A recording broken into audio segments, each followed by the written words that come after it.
ఇప్పుడు రాగానే అక్కడ కొంతమంది రైతులు కలిసిండ్రు ఏసారిగా మళ్ళా కేసీఆర్ వస్తాడు సారిగా అయిపోయింది ఏదో తప్పు అయిపోయింది అంటుంది.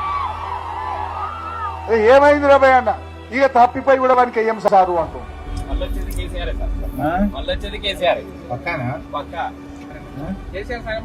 మరి ఎందుకు ఓట్లు వేసి సార్ మేము ఎక్కడ సార్ ముసలిళ్ళకు అంతా మోసపూచి 4,000 అందరకు మోసపడు అది చేసి 4,000 అంటే ఆశపడ్డారు. ఆశపడాలి మోసం ఇప్పుడు వాళ్ళకు కూడా బుద్ధి వచ్చేసి రైతులు ఏమంటుంది రైతులు ఏరియా కోసం మాకు చెప్పుకోనికి అవసరం లేదు.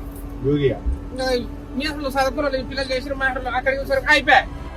ఎందుకు అన్న యూరియా చూస్తే ఇట్లా పాడైంది, రైతు బంధు పడతలేదు, రుణమాఫీ కాలేదు, వాడు మక్కలు కొట్టలేడు. మక్కలు కొట్టలేరట కదా ఆయన చెప్తుండ్రు, రైతు మక్కలు కొట్టలేరు సార్, 2,400కు పోవాల్సింది 1,600కు 1,700కు అమ్ముకుంటున్నామని ఇందాక రైతులు కలిసి చెప్తా ఉండ్రి రోడ్డు మీద. మక్కలు కొనే తెలివి కూడా లేదు రేవంత్ రెడ్డికి. అరే కేసీఆర్ ఉండగా ఎంత మంచి కొన్నాం, మక్కలు కొన్నాం, కందులు కొన్నాం, శనగలు కొన్నాం, జొన్నలు కొన్నాం, వడ్లు కొన్నాం, పల్లికాయ కూడా కొన్నాం. ఒక తెప్పలైతే మా నిరంజన్ అన్న పల్లికాయ కూడా కొనిపించిండు అతను. అప్పుడు నేనే మార్కెటింగ్ మంత్రి ఉంటే ఏది ఇబ్బంది అయింది. నువ్వు అది ఏది చక్కదనం ఉన్నది నీ మొక్కానికి ఏమన్నా అంటే ముంగట 4 పోలీస్ జీపులు వెనక 4 జీపులు పెట్టుకొని బయలుదేరుతుంది.